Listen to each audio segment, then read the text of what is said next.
விடுதலை பயணம் 9ஆம் அதிகாரம். கால்நடைகள் சாவு. மீண்டும் ஆண்டவர் மோசேயை நோக்கி பின்வருமாறு கூறினார். நீ பார்வோனிடம் சென்று அவனிடம் சொல், எபிரேயரின் கடவுளாகி ஆண்டவர் கூறுவது இதுவே: எனக்கு வழிபாடு செய்வதற்காக என் மக்களை போகவிடு. நீ அவர்களை போகவிடாமல் இன்னும் தடை செய்தால், நாட்டில் உள்ள குதிரைகள், கழுதைகள், ஒட்டகங்கள், எருதுகள், ஆடுகள் ஆகிய உன் கால்நடைகள் மேல் கடவுளின் கைவன்மை மிக கொடிய கொள்ளை நோயாக வரப்போகிறது. ஆண்டவரும் இஸ்ரேலின் கால்நடைகளுக்கும் எகிப்தின் கால்நடைகளுக்கும் இடையே வேறுபாடு காட்டுவார். எனவே இஸ்ரேல் மக்களுக்குரியவை அனைத்திலும் எவையுமே மடிந்து போகா. நாளைய தினமே ஆண்டவர் இதனை இந்நாட்டில் செயல்படுத்தப் போகிறார் என்று ஆண்டவரே ஒரு நேரத்தையும் குறித்துவிட்டார். அதன்படி எகிப்தின் கால்நடைகளெல்லாம் மடிந்தன. இஸ்ரேல் மக்களின் கால்நடைகளோ எதுவும் சாகவில்லை. பார்வோன் ஆள் அனுப்பி விசாரித்தான். இஸ்ரேலின் கால்நடைகளில் ஒன்று கூட சாகவில்லை. ஆயினும் பார்வோனின் மனம் கடினப்பட்டது. மக்களை அவன் போகவிடவில்லை. கொப்புளங்கள். மேலும் ஆண்டவர் மோசேயையும் ஆரோனை நோக்கி, அடுப்பிலிருந்து சாம்பலை உங்கள் கைகள் நிறைய வாரிக்கொள்ளுங்கள். பார்வோன் முன்னிலையில் மோசே அதனை வானத்தில் தூவட்டும். எகிப்து நாடெங்கும் அது மெல்லிய தூசியாக பரவி மனிதர் மேலும் விலங்குகள் மேலும் கொப்புளங்களாகி வெடித்து புண்ணாகும் என்றார். அவர்களும் அடுப்பிலிருந்து சாம்பலை வாரிக்கொண்டு பார்வோன் முன்னிலையில் சென்று நின்றனர். மோசே வானத்தில் அதனை தூவினார். மனிதர் மேலும் விலங்குகள் மேலும் அது வெடித்து புண்ணாகக்கூடிய கொப்புளங்களாக மாறிற்று.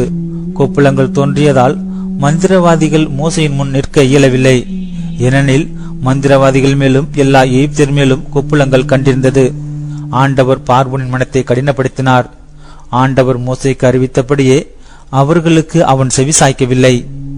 கல்மழை. மீண்டும் ஆண்டவர் மோசேயிடம் பின்வருமாறு கூறினார். அதிகாலையில் எழுந்து பார்வோன் முன்னிலையில் வந்து நின்று அவனை நோக்கி சொல், எபிரேயரின் கடவுளான ஆண்டவர் சொல்லுவது இதுவே: எனக்கு வழிபாடு செய்வதற்காக என் மக்களை போகவிடு. இல்லையெனில் இம்முறை கொள்ளை நோய்களையெல்லாம் உன்மேலும் உன் அலுவலர் மேலும் உன் குடிமக்கள் மேலும் நானே ஏவி விடுவேன். இந்நாடெங்கும் எனக்கு நிகர் யாருமே இல்லை என்பதை இதனால் நீ அறிந்து கொள்வாய். என் கையை ஓங்கி உன்னையும் உன் குடிமக்களையும் கொள்ளை நோய்களால் இதற்குள் தாக்கியிருப்பேன். நீயும் இந்நாட்டிலிருந்து ஒழிந்து போயிருப்பாய். எனினும் என் வல்லமையை காட்டவும் என் பெயரை நாடெங்கும் அறிக்கையிடவுமே நான் உன்னை நிலைக்க செய்தேன். நீயோ என் மக்களை போக விடாத அளவுக்கு இன்னும் தலை தூக்கி நிற்கின்றாய். எகிப்து நிறுவப்பட்டது தொடங்கி இன்று வரை அங்கு இருந்திராத அளவுக்கு மிக கொடிய கல்மழையை அதில் நாளைய தினம் இந்நேரத்தில் பெய்ய செய்வேன்.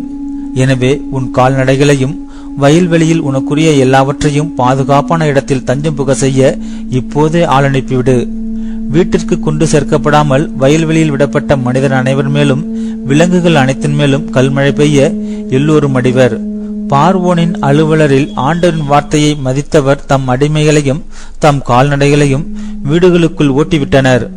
ஆண்டவர் வார்த்தையை மதிக்காதவர் தங்கள் அடிமைகளையும் கால்நடைகளையும் வயல்வெளியில் விட்டுவிட்டனர். ஆண்டவர் மோசேயை நோக்கி, எகிப்து நாடெங்கும் எகிப்து நாட்டிலுள்ள மனிதர், விலங்கு, வயல்வெளியிலுள்ள பயிர் பச்சை இவற்றின் மேல் கல்மழை பொழியுமாறு உன் கையை வானை நோக்கி நீட்டு என்றார். மோசே தம் கோலை வான் நோக்கி நீட்டவே ஆண்டவர் இடி முழக்கங்களையும் கல்மழையையும் அனுப்பினார். நிலத்தில் நெருப்பு பாய்ந்து வந்தது. எகிப்து நாடெங்கும் கல்மழை பெய்வித்தார் ஆண்டவர். கல்மழை பெய்தது. ஒரு நாடாக எகிப்து உருவான காலம் தொடங்கி அந்நாள் வரை அங்கு இருந்திராத அளவு மிக கடுமையான கல்மழை பெய்ய அதனிடையே மின்னல் வெட்டி கொண்டிருந்தது. எகிப்து நாடு முழுவதிலும் மனிதர் முதல் விலங்கு வரை வயல்வெளியில் இருந்த அனைத்தையும் கல்மழை தாக்கியது.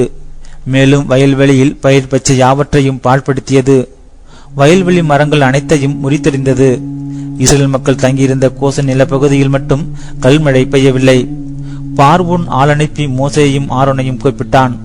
அவன் அவர்களை நோக்கி, நான் இம்முறை பாவம் செய்துவிட்டேன். ஆண்டவரே நீதி உள்ளவர், நானும் என் மக்களுமே தீயவர். எனவே ஆண்டவரிடம் மன்றாடுங்கள். இடி முழக்கங்களையும் கல்மழையையும் கடவுள் அனுப்பியது போதும். நான் உங்களை போக விடுவேன். இனிமேல் நீங்கள் தங்கவே வேண்டாம் என்றான். மோசே அவனை நோக்கி, நாளைக்கு வெளியே போன பின் நான் என் கைகளை ஆண்டவர் நோக்கி எழுப்புவேன். இடி முழக்கங்கள் ஓய்ந்து போகும், கல்மழையும் நின்றுவிடும். இதனால் இந்நாடு ஆண்டவருடையது என்பதை நீர் அறிந்து கொள்வீர். ஆனால் உம்மையும் அலுவலரையும் பொறுத்தமட்டில் இன்னும் நீங்கள் கடவுளாகிய ஆண்டவர் திருமுன் அஞ்சு நடப்பதாகவே இல்லை என்பது எனக்கு தெரியும் என்றார். அப்போது சணல் பயிரும் வார்கோதுமை பயிரும் அடிபட்டு போயின. வார்கோதுமை கதிர்விட்டிருந்தது, சணல் பூத்திருந்தது. ஆனால் கோதுமையும் மாக்கோதுமையும் அடிபட்டு போகவில்லை, ஏனெனில் அவை பின்னர் கதிர்விடுவன. மோசே பார்வோனை விட்டகன்று நகருக்கு வெளியே வந்தார். தம் கைகளை ஆண்டவர் பால் நீட்டினார். உடனே இடி முழக்கங்களும் கல்மழையும் ஓய்ந்தன. நாட்டில் மழை பெய்வதும் நின்றது. மழையும் கல்மழையும் இடி முழக்கங்களும் ஓய்ந்து போனதை கண்டான் பார்வோன். ஆயினும் அவன் மேலும் தொடர்ந்து பாவம் செய்தான். தன் மனத்தை கடினப்படுத்திக் கொண்டான். அவனைப் போலவே அவனது அலுவலரும் நடந்து கொண்டனர். பார்வோனின் மனம் இறுகிவிட்டதால் மோசே வழியாக ஆண்டவர் அறிவித்தபடியே அவன் இஸ்ரேல் மக்களை போகவிடவில்லை.